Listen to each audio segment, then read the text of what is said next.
Hello friends, आज की इस वीडियो में हम आपके लिए लेकर आए हैं ballistic galvanometer with its principle, construction and theory. दोस्तों, ये मेरे हैंडमेड नोट्स हैं जो कि बहुत ही ईजी लैंग्वेज में लिखे हुए हैं, जिससे कि आप इसे आसानी से समझ सकें। और ये नोट्स बीएससी एंड एमएससी के स्टूडेंट्स के लिए बहुत ज़्यादा यूज़फुल होने वाले हैं। तो वीडियो स्टार्ट करने से पहले जो इस चैनल पर नए हैं, चैनल को सब्सक्राइब कर लीजिएगा और वीडियो को लाइक कर दीजिएगा। So let's start our topic, ballistic galvanometer. What is ballistic galvanometer? The galvanometer, which is used for estimating the quantity of charge flow through it, is called ballistic galvanometer. वो galvanometer जो कि quantity of charge को estimate करने के लिए use किया जाता है, उसे हम क्या कहते हैं? Ballistic galvanometer. Okay, now let us talk about the principle of ballistic galvanometer. The working principle of ballistic galvanometer is very simple. It depends on the deflection of the coil, which is directly proportional to the charge passes through it. जो working principle है ballistic galvanometer का, क्या है? बहुत ज़्यादा simple है। It depends on the deflection of the coil. ये deflection of coil पे डिपेंड करता है, जो कि डायरेक्टली प्रोपोर्शनल होती है चार्ज पासिस थ्रू इट, जो चार्ज उसमें फ्लो हो रहा है। Okay, now let us talk about the construction of ballistic galvanometer. The ballistic galvanometer consists coils of copper wire which is wound on the non-conducting frame of galvanometer. Ballistic galvanometer क्या करता है? कोयल होती है copper wire की, जो कि क्या होती है? नॉन कंडक्टिंग फ्रेम पे क्या होती है? वाउंड होती है। Okay, the phosphorus bronze suspends the coils between the north pole and south pole of the magnet. जो फॉस्फोरस ब्रोंज होता है क्या करता है? उसे कोयल को नॉर्थ पोल और साउथ पोल के बीच में क्या करता है? सस्पेंड करता है। For increasing the magnetic flux, the iron core places within the coil. Magnetic flux increase करने के लिए क्या होता है? आयरन कोर प्लेस होता है कोयल के साथ। The lower portion of the coil connects with the spring. जो लोअर पोर्शन होता है कोयल का, वो स्प्रिंग के साथ कनेक्ट होता है। Okay, now let us see the diagram of ballistic galvanometer. The spring provides the restoring torque of the coil. Spring क्या करता है? रिस्टोरिंग टॉर्क प्रोवाइड करता है कोयल को। अब हम डायग्राम देखते हैं, जिससे कि हमें अच्छे से समझ आ सके कि बैलिस्टिक गैल्वेनोमीटर की कंस्ट्रक्शन आखिर होती कैसे है। ये देखिए, क्या टॉर्जन हेड, ये फॉस्फोरस ब्रोंज है जो कि कोयल को नॉर्थ पोल और साउथ पोल के बीच में सस्पेंड कर रहा है। बताया था ना पीछे, ये नॉर्थ पोल है, साउथ पोल है मैग्नेट का। ओके, और ये एंड में स्प्रिंग कनेक्ट है जो कि रिस्टोरिंग टॉर्क प्रोवाइड करता है कोयल को। Okay, and this is phosphorus bronze, ये मिरर, आयरन कोर wounded है। Okay, this is the diagram of ballistic galvanometer, I mean to say construction of ballistic galvanometer. Now let us talk about the theory of ballistic galvanometer. Theory. Let us consider a rectangular coil having n number of turns placed in a uniform magnetic field. अब हम एक rectangular कोयल को consider करते हैं जो n number of turns हैं और uniform magnetic field में रखी हुई है. Let l be the length and b be the breadth of the coil. L क्या है? लेंथ है कोयल की, और बी क्या है? ब्रेथ है कोयल की. Then the area of the coil is given as a is equal to l into b. अब जैसे कि हम सभी को पता है कि रेक्टेंगल का एरिया क्या होता है? Length into breadth. लेंथ यहाँ पे क्या है? एल, एंड ब्रेथ क्या है? बी. इसे हम इक्वेशन फर्स्ट मान लेते हैं. Now when the current passes through the coil, the torque acts on it. जब करंट पास होगा कोयल में तो क्या होगा? टॉर्क एक्ट करेगा इस पे.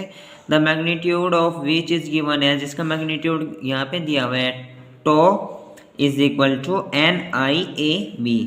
Okay, this is the equation second. Let the current flow through the coil for very short duration dt. Then अब हम मान लेते हैं ये जो करंट है वो बहुत शॉर्ट ड्यूरेशन के लिए फ्लो हो रहा है कोयल में dt. तो क्या होगा? Tau dt is equals to NIAB dt. इसे हम क्या कर लेते हैं? इक्वेशन 3 मान लेते हैं. Now if the current passing through the coil for t second, the equation 3 becomes. अगर करंट t सेकेंड के लिए फ्लो हो रहा हो तो इक्वेशन 3 क्या हो जाएगी? हम इसे इंटीग्रेट कर देंगे.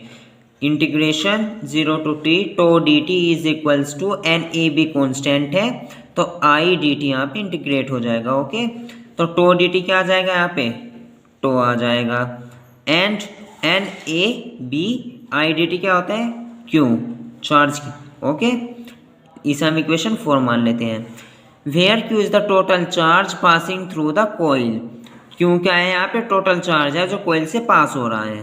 Okay, let the moment of inertia of the coil is I, moment of inertia I है कोयल का, एंड द एंगुलर वेलोसिटी भी ओमेगा, और एंगुलर वेलोसिटी क्या है omega, then angular momentum is equal to I omega, angular momentum क्या हो जाएगा आई omega, इसे हम इक्वेशन 5 मान लेते हैं।